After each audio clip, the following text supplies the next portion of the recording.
அனைவருக்கும் அன்பு வணக்கம். வெள்ளைக்காரன் வெளியில் போயிட்டான்னா நம்மளால ஒரு குண்டூசி கூட தயாரிக்க முடியாது. இந்த வாசகத்தை நினப்பில் வச்சுக்கின்னு இன்னைக்கு சில விஷயங்களை பார்க்க போகிறோம் நண்பர்களே. காளி, துர்கா, சஹஸ்ர சக்தி இதெல்லாம் சக்தியின் பரிமாணங்கள். கூடவே இந்திய இராணுவம் எந்த அளவுக்கு வளர்ந்திருக்கின்றது டெக்னாலஜி வைஸ் அப்படின்றதுக்கு ஒரு சின்ன உதாரணமாக தான் நான் பார்க்குறேன். அண்ட் இந்த பெயர்களை வைத்ததிலும் ஒரு சிக்னிஃபிகன்ஸ் இருக்கு. பாரத பூமி, பழம்பெரும் பூமி, நீரதன் புதல்வர், இந்நினைவு அகற்றாதீர். அதைத்தான் இந்த பெயர்கள் சுட்டி காட்டுகின்றன அப்படின்னு நினைக்கிறேன். சரி, இதெல்லாம் என்ன விதமான வெப்பன்ஸ், இதனுடைய அட்வான்டேஜஸ் என்ன அப்படின்னு பார்க்க போகிறதுக்கு முன்னாடி ஒரு சின்ன பேக்ரவுண்டு. ஒரு சில வருடங்களுக்கு முன்னாடி இஸ்ரேல் அவங்களுடைய அயன் டோம் அப்படின்றத பற்றி நிறைய செய்திகள் வெளியிட்டார்கள். இப்போ அண்ணன் ட்ரம்ப் பதவிக்கு வந்தார் இல்லையா, அப்போ அவர் என்ன சொன்னார், நாங்கள் கோல்டன் டோம் கட்ட போகிறோம் அப்படின்னாரு. என்ன இருந்தாலும் அவங்க பணக்காரங்கள்ல, அவங்க இரும்பில் கட்டினாங்கன்னா இவங்க தங்கத்தில் கட்ட போகிறாங்க.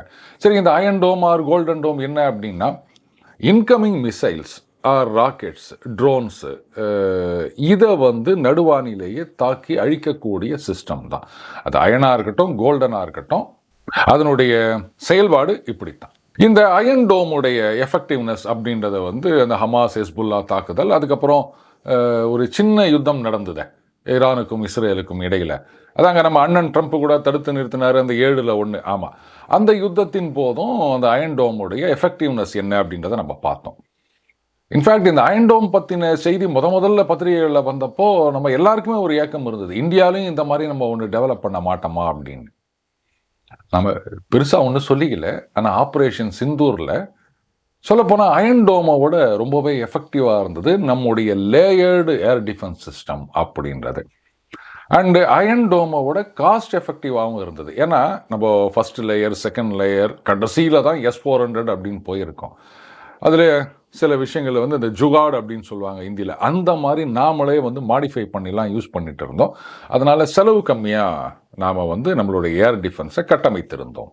இப்போ சமீபத்தில் இஸ்ரேல் இராணுவத்தினுடைய செய்தி என்ன கூறுகின்றதுன்னா, புதுசாக ஒரு வெப்பன் சிஸ்டம் டெவலப் பண்ணியிருக்கோம். இதன் மூலம் அந்த இன்கமிங் ட்ரோன்ஸ் இருக்கு இல்லையா, அதெல்லாம் ரொம்ப சீப்பாக அடித்து நவுத்த முடியும் அப்படின்னு. ஏன்னா இந்த யுத்தம், இதனுடைய பரிமாண வளர்ச்சி அப்படின்றது வெறும் கையில் கட்டையில் சண்டை போட்டிருந்த மனுஷன் இந்த வில்லு, வேலு, வாள் அப்படின்னு ஆரம்பித்து அதுக்கப்புறம் துப்பாக்கிகள், ஏர்கிராஃப்ட் ரொம்ப டாமினேட்டிங்காக இருந்ததுங்க ரேடார் கண்டுபிடிக்கிற வரைக்கும். ஏன்னா இது எப்போ வருதுன்றது கண்ணில் பார்க்கும்போது தான் தெரியும், யார் கொஞ்சம் தூரத்தில் சவுண்டு கேட்கும்போது தெரியும். ஆனால் ரேடார் வந்த பிறகு எவ்வளோ கிலோமீட்டர் தூரத்தில் இருந்தாலும் உங்களால் கண்டுபிடிச்சிட முடியும்.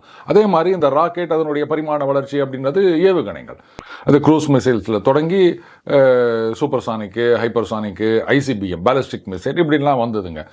ஒரு காலகட்டத்தில் பார்த்தீங்கன்னா, ஐயோ அவங்க ஏவுகணை அமைச்சிட்டாங்கன்னா ஒன்றுமே பண்ண முடியாது, அது பாட்டுக்கு வரும், டொக்குன்னு கூண்டை போடும், அவ்வளோதான், என்ன பண்ணிட்டு இருக்குது அப்படின்னு யோசிக்கும் போது தான் இந்த ஆன்டி மிசைல் டிஃபென்ஸ் சிஸ்டம் அப்படின்னு டெவலப் ஆச்சுங்க. அமெரிக்காவில் அந்த பேட்ரியாட், தாட் இந்த சிஸ்டம்லாம் வச்சுருக்காங்க. ரஷ்யாவில் S-300, 400, 500 அப்படின்னு அவங்க டெவலப் பண்ணிட்டு இருக்காங்க. அப்போது மிசைல் வந்தாலுமே அதை ஒன்றும் இல்லாமல் பண்ண முடியும் அப்படின்னு இப்போ ஆகிப்போச்சு. இப்போ இன்டர்செப்ட் பண்ண முடியாத மிசைல்ஸ் அடுத்த டெவலப்மெண்ட் இப்படி போயிட்டு இருக்குதுங்க. ஆனால் இது எல்லாத்தையும் கூட காஸ்ட் எஃபெக்டிவ் ட்ரோன் தான். ஏன்னா இந்த மிசைல் ஆகட்டும், அதுக்கான அந்த ஆன்டி மிசைல் சிஸ்டம், அந்த சிஸ்டம் ஆகட்டும், எல்லாமே பயங்கர காஸ்ட்லிங்க. ஒரு க்ரூஸ் மிசைல் அப்படின்னா எத்தனை கோடி ரூபாய்கள் தெரியுமா? அதை நீங்கள் தடுத்து அழிக்கணும் அப்படின்னா அந்த பேட்ரியாட் ஆகட்டும், இல்லை S-400 ஆகட்டும், அதுக்கு எவ்வளோ காசு செலவு பண்ணணும் தெரியுமா?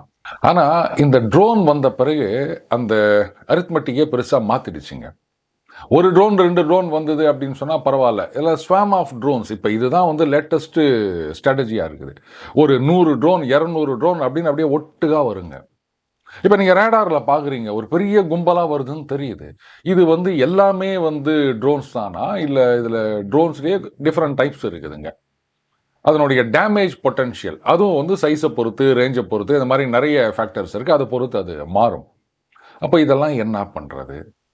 இதுக்கு நம்ம அந்த anti ballistic missile defence system அதை யூட்டிலைஸ் பண்ண முடியுமா? ட்ரோன் என்ன ரொம்ப சீப்பாக வரப்போகுதுங்க. ஆனால் அதை அடிக்கிறதுக்கு நம்ம யூஸ் பண்ணுற சர்ஃபேஸ் டு ஏர் மிசைலோ இல்லை மற்ற சிஸ்டமோ பயங்கர காஸ்ட்லி. அவன் பாட்டுக்கு எதையோ ஒன்று விட்டுட்டு போயிடுவான், நம்ம இவ்வளோ செலவு பண்ண வேண்டியதாகுது. இதுதான் பெரிய பிரச்சனையாக இருந்தது. இதைத்தான் இஸ்ரேலுடைய அறிவிப்பு வந்து நாங்கள் அதை டேக்கிள் பண்ணிட்டோம் அப்படின்னு சொல்கிறாங்க. லேசர் வெப்பன்ஸ் அப்படின்னு சொல்லுவாங்க, ஆர் டைரக்டட் எனர்ஜி வெப்பன்ஸ் அப்படின்னு சொல்லுவாங்க. நம்ம சின்ன பசங்களாம் சினிமா தேட்டரில் வந்து எப்படி நம்ம துண்டு டார்ச் லைட் மாதிரி வச்சு நடிப்பாங்க, அந்த சிவப்பு கலரில் பச்சை கலரில் லைட் போகும்ல, அதுதாங்க அதனுடைய பெரிய வெர்ஷன் தான் இவங்களுடைய அந்த லேசர் வெப்பன் அப்படின்றது. இதனுடைய அட்வான்டேஜ் என்ன அப்படின்னா, நம்பர் 1, இது வந்து மற்ற சிஸ்டம் மாதிரி மிசைல் ப்ரொடியூஸ் பண்ணி ஆறு குண்டு ப்ரொடியூஸ் பண்ணி அதை வந்து இதில் சொருகணும்லாம் அவசியம் கிடையாது. இதில் அந்த இன்புட்டே கிடையாது, வெறும் லைட்டு மட்டும்தான். கரண்ட்டு போட்டுட்டு நீங்கள் சுத்த தட்டி விட்டிங்கன்னா டகால்னு அந்த லேசர் போய் அடிக்கும். ஸோ அங்கே பேக்ரவுண்டில் உங்களுக்கு சப்ளை செயின் அப்படின்றது ஒன்றுமே கிடையாது. கரண்ட்டு சப்ளை இருக்கிற வரைக்கும் அது பாட்டுக்கு சுட்டுக்கினே இருக்கும். அந்த ஒரு வீடியோ கேம்ஸ் ஆடுவோம் தெரியுமா, ஸ்க்ரீனில் வந்து வாத்து வரும், நம்ம ஒரு துப்பாக்கி வச்சுன்னு சுடுவோமே, அந்த மாதிரி தாங்க, சிம்பிளாக, வேறு ஒன்றுமே கிடையாது. அப்போது இந்த மாதிரி அந்த ஆர்டினன்ஸ் ப்ரொடியூசிங் ஃபேக்ட்ரி அப்படின்றது தேவையில்லை, நம்பர் 1. நம்பர் 2, இப்போ வந்து ஒரு ட்ரோன் வருது, நீங்கள் வந்து ஒரு ஆன்டி ஏர்கிராஃப்ட் கன்னில் அட்டாக் பண்ண பார்க்குறீங்க, ஆர் ஒரு மிசைல் அனுப்புறீங்க அப்படின்னு சொன்னால், எதுவாக இருந்தாலும் இதனுடைய ஸ்பீடு அப்படின்றது ஒரு லிமிட் இருக்குது. இதுதான் அதோடைய ஸ்பீடு அப்படின்னு உங்களுக்கு தெரியும். ஸோ அந்த ட்ரோனுடைய ஸ்பீடு என்ன, அது திடீர்னு வேகம் எடுத்துன்னா என்ன பண்ணுறது, அதை கண்டினியூஸாக ட்ராக் பண்ணணும். இந்த வேகம் கொஞ்சம் கம்மியாயிடுச்சின்னு சொன்னால் அது எஸ்கேப் ஆயிரும். இந்த மாதிரி நிறைய காம்பினேஷன்ஸ் இருக்குது. ஆனால் லைட் அப்படின்னும் போது, ஏன்னா லேசர் அப்படின்றது travelling at the speed of light, பட்டனை தட்டிங்கன்னா அடுத்த செகண்டுன்னு கூட சொல்ல முடியாது, மைக்ரோ நானோ பைக்கோ செகண்டில் போய் அதை அட்டாக் பண்ணிடும். ஏன்னா டைம் டிலேன்றதே கிடையாது, லைட்டோட ஸ்பீடில் ட்ராவல் பண்ணுது இந்த லேசர். அப்படியே பொட்டக்குன்னு ஒரு ஓட்டையை போடும், அந்த இன்கமிங் ட்ரோன் வந்து அப்படியே சுக்குநூறாக உடஞ்சிடும். இது வந்து டிஃப்ரெண்ட் கெப்பாசிட்டி இருக்குது. அந்த பவரை பொறுத்து அது சின்ன ட்ரோன்ஸா இல்லை பெரிய ட்ரோன்ஸா, ஆர் ஈவன் ஏர்கிராஃப்ட்ஸு, ஈவன் மிசைல்ஸை கூட அட்டாக் பண்ணலான்னு சொல்கிறாங்க. இந்த S-400 ஆர் பேட்ரியாட் மாதிரி ரொம்ப காஸ்ட்லியாக நீங்கள் பண்ணாமல், இந்த மாதிரி ரொம்ப காஸ்ட் எஃபெக்டிவாக ரொம்ப சீப்பாக இதையெல்லாம் நீங்கள் யூட்டிலைஸ் பண்ணிக்கலாம் அப்படின்னு சொல்கிறாங்க. இதுதான் வந்து அந்த லேசர் வெப்பன் அப்படின்றது. நம்ம அந்த காளி, துர்கா, சஹஸ்ர சக்தி அப்படின்னு சொன்னேன் இல்லையா, இதெல்லாம் இந்த கேட்டகரி தான். காலர் தூக்கி விட்டுக்கலாம். இதில் பெரும்பாலும் வந்து மற்ற நாடுகளுடைய ஒத்துழைப்பு, டெக்னாலஜி ட்ரான்ஸ்ஃபர், அது இல்லாமல் நாமளே பெரிய அளவுக்கு நம்ம இதை டெவலப் பண்ணியிருக்கோம் நண்பர்களே. இந்த துர்கா அப்படின்றது வந்து டைரக்ஷனலி அன்ரெஸ்ட்ரிக்டட் ரே கன் அரே அப்படின்ற ஒரு வெப்பன் சிஸ்டம். இது வந்து லேசர் வெப்பன், 100 கிலோவாட் எனர்ஜி. இதில் பார்த்தீங்கன்னா இப்போ நம்ம MK சீரீஸ் அப்படின்னு ஆரம்பிச்சிருக்கோம். MK1 அப்படின்றது வந்து 2 கிலோவாட். இதனுடைய ரேஞ்ச் வந்து 1 கிலோமீட்டர். அதாவது நீங்கள் 1 கிலோமீட்டர் டிஸ்டன்ஸில் பறக்கிற ஒரு விஷயத்தை டைரெக்டாக இருக்கணும், அதை வந்து நீங்கள் ஷூட் பண்ணலாம். அடுத்தது வந்து MK2 அப்படின்றது, இதில் நம்ம என்ன பண்ணியிருக்கோம், அந்த 2 கிலோவாட் இருக்கு இல்லையா, இதை 6 கம்பைன் பண்ணி 12 கிலோவாட்டாக 2 கிலோமீட்டர் ரேஞ்சுக்கு, அது 1 கிலோமீட்டர், இது 2 கிலோமீட்டருக்கு இது பண்ணியிருக்கோம். இதில் MK2A அப்படின்னு ஒன்று இருக்குங்க. இது வந்து 5 கிலோவாட்டை வந்து 6 ஃபிக்ஸ் பண்ணிவிட்டு மொத்தம் 30 கிலோவாட்டாக, ரேஞ்ச் வந்து 4 to 5 கிலோமீட்டருக்கு. இது எல்லாமே அந்த directed energy weapons or laser weapons அப்படின்ற கேட்டகரியில் வருது. இது வந்து அந்த MK1 இந்த ஆப்ரேஷன் சிந்தூரும் போது பாகிஸ்தானி ட்ரோனை வந்து சுட்டு வீழ்த்தி இருக்கின்றது. இதை நம்ம பெருசாக பேசிக்கல, ஏன்னா நாம் வந்து பாகிஸ்தான் மாதிரி உதார்வு ஆளுங்க கிடையாது. அதெல்லாம் நம்ம செயலில் மட்டும்தான் காமிப்போம். இதெல்லாம் போய் சொல்லிட்டு இருக்கிறதா அப்படின்னு தான் நாம் இருக்கோம். ஆனால் இதை சில பேர் விளக்கண்ணைங்க அட்வான்டேஜாக எடுத்துக்கிறாங்க. இப்போது அடுத்த நம்ம இது எய்ம் என்ன அப்படின்னு கேட்டிங்கன்னா, 2026க்குள்ளே 50லேருந்து 100 கிலோவாட் அந்த கெப்பாசிட்டி இருக்கின்ற அந்த லேசர் வெப்பன்ஸ் தயாரிக்கணும் அப்படின்னு. அல்டிமேட் அப்ஜெக்டிவ் அப்படின்றது வந்து 300 கிலோவாட். இதுக்கு வந்து நம்ம ப்ராஜெக்ட் சூர்யா அப்படின்னு பேர் வச்சுருக்கோம். அந்த 300 கிலோவாட் அப்படின்னும் போது இதனுடைய ரேஞ்ச் வந்து 20 கிலோமீட்டர்ஸ் இருக்கும். 20 கிலோமீட்டர் ரேஞ்ச் அப்படின்னு சொல்லும்போது சம்டைம்ஸ் பார்டர் ஏரியாவில் ஒரு 2 கிலோமீட்டர் 3 கிலோமீட்டர் உள்ள தள்ளி நம்ம இதை செட் பண்ணிட்டு கூட அங்கே பார்டரை தாண்டறதுக்கு முன்னாடியே நம்ம இதை ஓட்ட போட்டுற முடியும். அதுதான் இதனுடைய அட்வான்டேஜ். இதில் சில மைனஸும் இருக்குது. என்னன்னா, அந்த பவர், அவ்வளோ பவர் இருந்தால் தானே இவ்வளோ பவர் அது லேசர் அனுப்ப முடியும். ஸோ மொபைல் யூனிட் அப்படின்னு சொன்னால் அப்போது ஜென்ரேட்டர் பேக்கப் வேணும், ஏன்னா ஜென்ரேட்டரில் தானே பவர் வரணும். இல்லை வந்து பவர் யூனிட்டுக்கு பக்கத்தில் எங்கேயாவது அப்படின்னு சொன்னால் அப்போ அதை ஈஸியாக கண்டுபிடிச்சிட முடியும். அண்டு கொஞ்சம் ஃபாக் ஆர் இந்த டெசர்ட் ஸ்டோம் மாதிரி இந்த மண் புயல் இதெல்லாம் இருக்கிற காலங்களில் கொஞ்சம் இது எஃபெக்டிவ்னஸ் அடிபடும். அஃப்கோர்ஸ் இது எல்லா நாடுகளுக்கும் அப்ளை ஆகுது தான், இந்தியாவுக்கு மட்டும் கிடையாது. இஸ்ரேலுக்கும் அந்த மாதிரி தான், அமெரிக்காவுக்கும் அதே மாதிரி தான். அந்த எலிட் கிளப் அப்படின்னு சொன்னால் இந்த மாதிரி சிஸ்டம் வச்சுருக்கவங்க இன்னி தேதியில் அமெரிக்கா ஆஃப்கோர்ஸ், அதுக்கப்புறமா சைனா வச்சுருக்காங்க, ரஷ்யா வச்சுருக்காங்க, இஸ்ரேல் வச்சுருக்காங்க, இப்போ நாமளும் வச்சுருக்கோம். பிரிட்டன் சமீபத்தில் இதை பற்றி ஒரு அனௌன்ஸ்மெண்ட் கொடுத்துருந்தாங்க, நாங்களும் இந்த மாதிரி டெவலப் பண்ணியிருக்கோம், ரொம்ப சீப்பாக இதை அட்டாக் பண்ணுது அப்படின்னு. பட் அது லோயர் ரேஞ்ச் வெப்பன் தான், இருந்தாலும் அது ஒரு ஃபர்ஸ்ட் ஸ்டெப் தானே, அதுக்கு மேலே அப்படியே பில்ட் பண்ணிகிட்டே போகிறது ஒரு பெரிய விஷயமே கிடையாது. ஆனால் இன்னொரு விஷயம் இருக்குது, அதாவது ஹெச்பிஎம்னு சொல்லுவாங்க, ஹை பவர் மைக்ரோவேவ் வெப்பன் அப்படின்னு. அடிப்படையில் இந்த லேசர் வெப்பன் ஆகட்டும் இல்லை அந்த ஹெச்பிஎம்னு சொல்லலாம் இல்லையா, ஹை பவர் மைக்ரோவேவ் அப்படின்னு, ரெண்டுமே ஒரே அப்ஜெக்டிவ்காகத்தான். ஆனால் அதனுடைய கட்டமைப்பு செயல்பாடு அப்படின்றது கொஞ்சம் டிஃபர் ஆகும். இது லேசர் வெப்பன் அப்படின்றது நம்ம எல்லாருக்கும் தெரியும், லேசரை கண்டு அடிக்காத அப்படின்னு சொல்லுவோம் இல்லையா. அந்த மாதிரி லேசர் வெப்பன் அப்படின்றது அந்த ஒரு பவருக்கு ஏற்ற மாதிரி அது ஓட்டை போட்டு உடைச்சிருவாங்க. ஆனால் இந்த ஹெச்பிஎம் அப்படின்றது அப்படியெல்லாம் பண்ணாது. ஒரு ட்ரோன் வருது, இல்லை ஈவன் ஒரு மிசைல் வருது, ஒரு ஏர்கிராஃப்ட் வருது அப்படின்னு சொன்னால் இன்றைக்கி எல்லாமே அந்த எலக்ட்ரானிக் சிஸ்டத்தில் தாங்க ஃபங்க்ஷன் ஆகிட்டுருக்கு. நம்ம இந்த ஹெச்பிஎம் இது மூலமாக அட்டாக் பண்ணுறோம் அப்படின்னும் போது அதில் இருக்க எலக்ட்ரானிக்ஸை எல்லாம் அப்படியே ஃப்ரை பண்ண மாதிரி தீஞ்சு போயிடும். டோட்டலாக எந்த ஒரு சிக்னலும் அதுக்கு வராது, எந்த ஃபங்க்ஷனும் பண்ண முடியாது, அப்படியே தொப்புன்னு கீழே விழ வேண்டியது தான். இதுதான் அந்த ஹெச்பிஎம் வெப்பன்ஸோடைய யூட்டிலிட்டி. அந்த காளி அப்படின்னு சொன்னேன் இல்லையா, இது கிலோ ஆம்பியர் லீனியர் இன்ஜெக்டர்னு சொல்லுவாங்க. காளி 80 இது 0.4 கிகாவைட் அதனுடைய பவர், ஆனால் ரொம்ப ஷார்ட் ரேஞ்சு.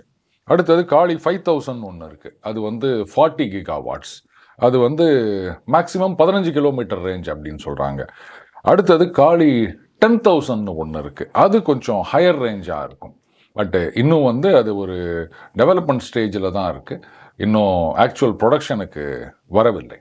இந்த காளி அப்படின்றது டிஆர்டிஓ இவங்களுடைய தயாரிப்பு. ஆனால் இதே மாதிரி அந்த வேவ் ஸ்ட்ரைக் அப்படின்னு ஒரு சிஸ்டம், அதையும் நம்ம மிலிட்ரியில் இண்டக்ட் பண்ண போகிறாங்க. இது ஒரு தனியார் நிறுவன தயாரிப்பு, டோன்போ இமேஜிங் அப்படின்ற ஒரு கம்பெனி தான் இதை தயாரிக்கின்றார்கள். பெங்களூர் பேஸ்டு கம்பெனி இது. அதாவது மிலிட்ரி ப்ரொடக்ஷன்லாம் தனியார் அலோவ் பண்ணலாமா அப்படின்னு சில பேர் விளக்கின மாதிரி கேட்டுட்ருக்காங்க. இந்த மாதிரி ஒரு இன்னோவேட்டிவ் ஐடியாஸோட தனியார் துறையில் வராங்க அப்படின்னு சொல்லும்போது அதை வரவேற்க வேண்டியது நமது கடமை. இப்படி பண்ணாமல் விட்டு தான் நம்ம பல வருஷம் பின்தங்கி இருந்து விட்டோம். இன்றைக்கி அமெரிக்காவில் பார்த்தீங்கன்னா அந்த ரேத்தியான் ஆகட்டும், இல்லை லாக்ஹீட் மார்டின் ஆகட்டும், மெக்டொனால்ட் டக்ளஸ் ஆகட்டும், எல்லாமே தனியார் நிறுவனங்கள். அவங்க அமெரிக்கன் மிலிட்ரிக்கு ப்ரொடியூஸ் பண்ணி கொடுக்குறாங்க அண்டு அவங்களுடைய கன்கரன்ஸோட உலக நாடுகளுக்கு ஏற்றுமதி செய்கின்றார்கள். இதே ஹெச்ஏஎல்லையே ராகுல் காந்தி என்ன சொன்னார், ஐயோ அதை நாசம் பண்ணிட்டாங்க, எப்படி இருந்தது தெரியுமா அப்படின்னாங்க. ஆனால் இத்தனை வருஷமாக இல்லாமல் இப்போ தான் ஏராளமான ப்ரொடக்ஷன் ஆர்டர்ஸ் கிடைச்சிருக்கு அண்டு லாபத்தை நோக்கி போய் கொண்டிருக்கின்றது. சார் அரசு நிறுவனத்தில் லாபமா இப்படின்லாம் கேட்கக்கூடாது. அரசு நிறுவனத்தில் நஷ்டம்னா அதை நம்ம தான் கட்ட போகிறோம். அதே அரசு நிறுவனத்தில் லாபம் அப்படின்னு சொன்னால் அதனுடைய பெனிஃபிட் நம்ம மக்கள் எல்லாருக்கும் கிடைக்குது. நான் லாபம் அப்படின்னாலே கெட்ட வார்த்தை மாதிரி பேசினுக்கிறாங்க அது ஒரு சில அரசியல் கட்சிகளும் கட்சி தலைவர்களும். ஆனால் அவங்களுக்கு சொந்த லாபம் அதில் மட்டுமே குறியாக இருப்பாங்க. அதை நாம் புரிஞ்சுக்கணும். இந்த மிலிட்ரி ப்ரொடக்ஷனில் தனியார் துறையை அனுமதித்தோம் அப்படின்னு சொன்னால் எந்த அளவுக்கு அது வேகமாக நம்மளை டெக்னாலஜியில் முன்னேற்றி செல்லும் அப்படின்றதுக்கு இது ஒரு உதாரணம் நண்பர்களே. எல்லாத்துக்கும் காரணம் பாலிசி டைரக்ஷன். அந்த பாலிசி லெவலில் நீங்கள் முடிவெடுத்து தனியாரை அனுமதிக்கிறது, அதுக்கப்புறம் இன்னோவேட்டிவாக டெவலப் பண்ணுறது, இராணுவத்திற்கு பலம் சேர்ப்பது.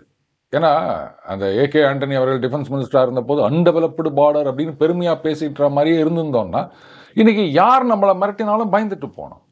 பாகிஸ்தான் ரொம்ப பெரிய உதார் விட்டாங்க, 170 அணுகுண்டு வச்சுருக்கோம், அத்தனையும் அவங்க மேலே திருப்பி விடுவோம் அப்படின்னு சொன்னாங்க. என்ன ஆச்சு? We call the nuclear bluff. இனிமே எந்த ஒரு நாடும் பார்த்தீங்களா எங்ககிட்ட அணுகுண்டு இருக்குது, எங்களை ஒன்றும் பண்ண முடியாது அப்படின்னு மிரட்ட முடியாது. ஏன்னா இந்த நாள் வரைக்கும் இவங்க ஐயோ ஒரு நாட்டுக்கிட்ட அணுகுண்டு போயிடுச்சுன்னா அதுக்கப்புறம் அவங்கள நாம் ஒன்றுமே பண்ண முடியாது அப்படின்னு நினச்சிட்டு இருந்தாங்க. நீங்கள் வச்சிருந்தாலும் நான் அவனை நறுக்குன்னு கொட்டுவோம் அப்படின்னு முதல்ல ப்ரூவ் பண்ணி காமிச்சது இந்த உலகத்திலேயே இந்தியா மட்டும்தான்.